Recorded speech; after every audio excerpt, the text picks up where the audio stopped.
Hi, it's Splinterverse, and in this video we're going to be talking about our brand new book, Van Richten's Libram of Lineages. It's available now on the DM's Guild website, and we have a link in the video description so you can check it out.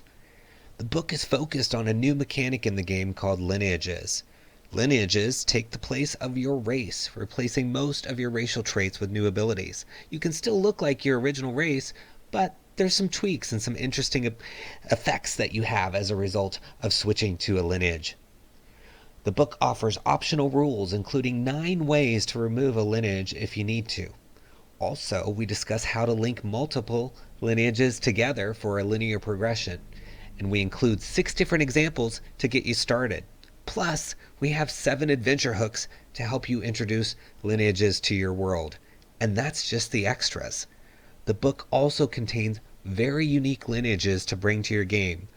I'm going to read some excerpts of the flavor text for each one of the lineages so that you can learn more about them. First, we have the Keykeeper.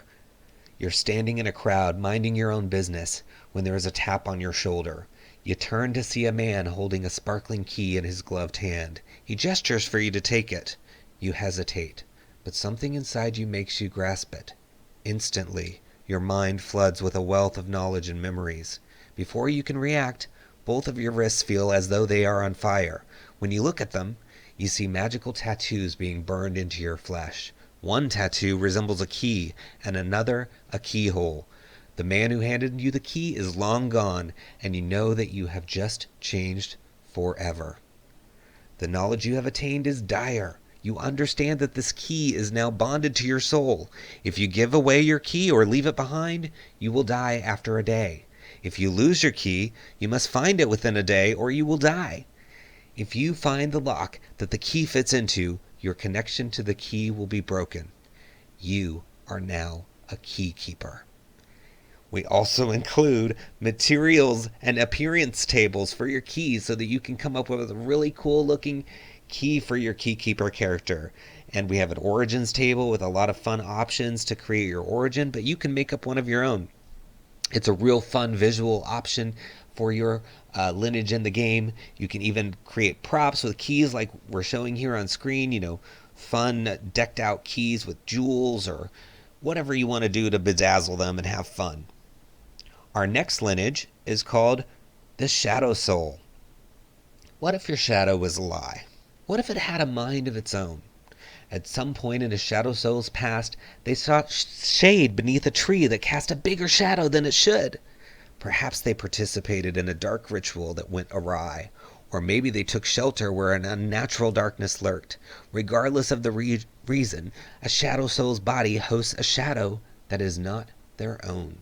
As you can see in this cover image, the wizard here has a shadow being floating behind her, and that's because that's one of the things that the shadow being does is when you're casting spells, if you're not trying to be stealthy about it, it will swirl behind you as like a visual effect. But sometimes you can make the shadow being emerge and help you in a fight.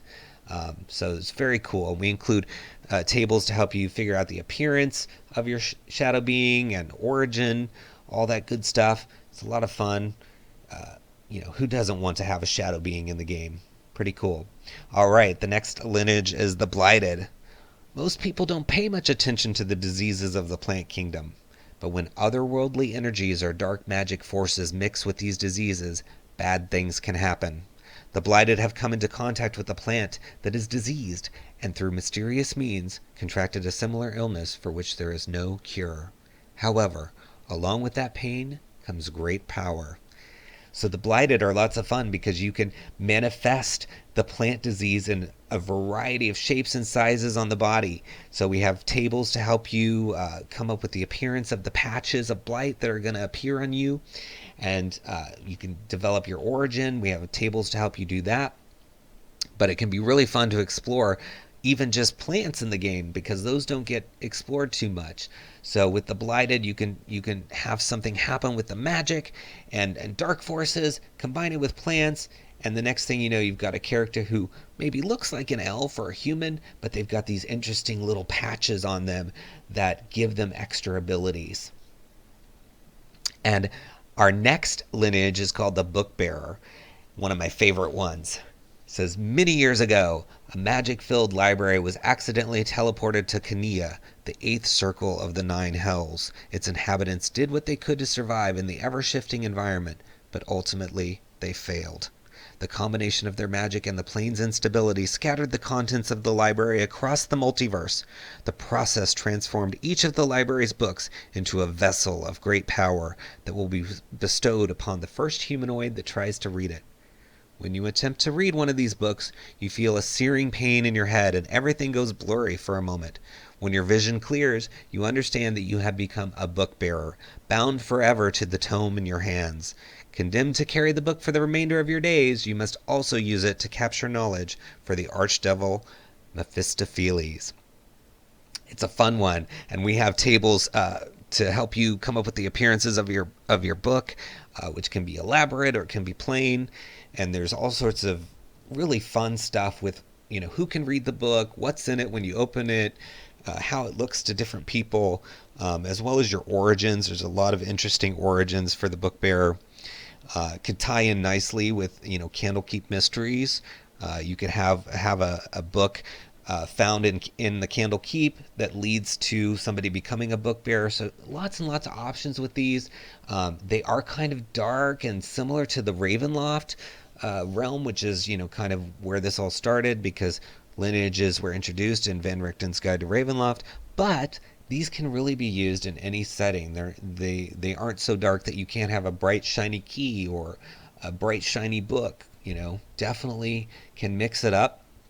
But you will see some Ravenloft flavor in here, including in the name. We've got quotes from Van Richten himself introducing all of the lineages, so that's fun to read.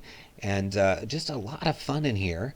We're hoping that you will have fun and enjoy it. And this beautiful cover art I wanted to mention is by Elvira Shadonova. She is quite a well-established artist. She did some art for a game called Hex Shards of Fate, which I have a lot of videos on my channel playing that game. And she did cards like Boon Bunch, Chasing the Rainbow, Gold Elemental, Sour Grumpus, Simeon Sycamore. So a lot of good ones. I played a lot of those cards when I played that game. So definitely love getting to see this in its full form. So please go to the DM's Guild, check it out, follow the link in the video description. We hope you buy it and enjoy it. And if you do, please comment and let us know what kind of adventures you're having with these lineages. We really enjoy reading stories about that or hearing stories about it. Maybe even record it and put it on YouTube so we can see the fun in action. All right. Well, thanks for watching. Please subscribe. Please like the video.